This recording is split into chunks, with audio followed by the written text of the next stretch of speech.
Hi friends, welcome to Kerala Tasty Recipes. ഇന്ന് നമുക്ക് special തട്ടുകട ദോശ എങ്ങനെ തയ്യാറാക്കാം എന്ന് നോക്കാം. അതിനു വേണ്ടി 1/2 കിലോ പച്ചരി 3-4 മണിക്കൂർ സോക്ക് ചെയ്തു വെച്ചിട്ടുണ്ട്.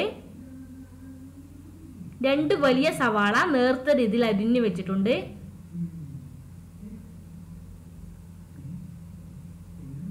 ഒരു പകുതി തേങ്ങ ഗ്രേറ്റ് ചെയ്തു വെച്ചിട്ടുണ്ട്.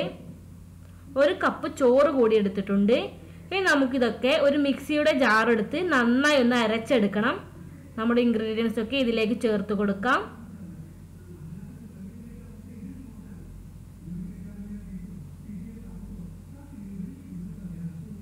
ഇനി നമുക്ക് ഇതിലേക്ക് വെള്ളം കൂടി ചേർത്തിട്ട് വേണം ഒന്ന് അരച്ചെടുക്കാൻ. നല്ല സ്മൂത്ത് പേസ്റ്റ് ആകുന്നവരെ അരച്ചെടുക്കണം. ഏകദേശം ഒരു 3-4 മിനിറ്റ് അരച്ചെടുത്താൽ മതിയാവുന്നതാണ്.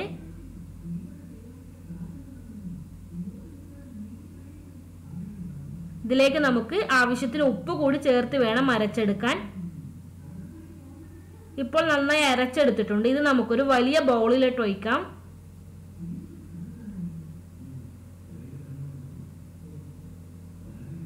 ഇതാണ് നമ്മുടെ ബാറ്ററിന്റെ പരുവം. ഇനി നമുക്ക് നമ്മുടെ ദോശ ചുട്ടു തുടങ്ങാം. അതിനു വേണ്ടി ഒരു ഫ്രൈ പാൻ ചൂടാക്കി എടുക്കാം. ഇതിലേക്ക് നമുക്ക് ഒരു അല്പം ഗീ കൊണ്ട് ഗ്രീസ് ചെയ്തെടുക്കാം.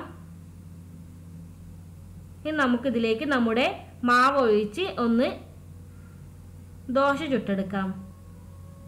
എല്ലാ ഭാഗത്തും ഇതൊന്ന് സ്പ്രെഡ് ചെയ്യാം.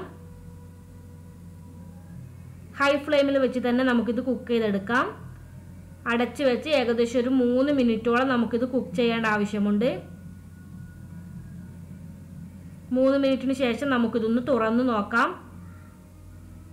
ഒരു ഭാഗം നല്ലവണ്ണം കുക്കായി വന്നിട്ടുണ്ട്. നമുക്കിതൊന്ന് ഫ്ലിപ്പ് ചെയ്ത് കൊടുക്കാം. മറുവശവും നമുക്കൊരു 2 മിനിറ്റോളം കുക്ക് ചെയ്തെടുക്കാം. ഇപ്പോൾ നമ്മുടെ ദോശ തയ്യാറായിട്ടുണ്ട്. നമുക്കിത് പാനിൽ നിന്ന് മാറ്റാം. ഇതുപോലെ നമുക്ക് എല്ലാ ദോശയും ചുട്ടെടുക്കാം.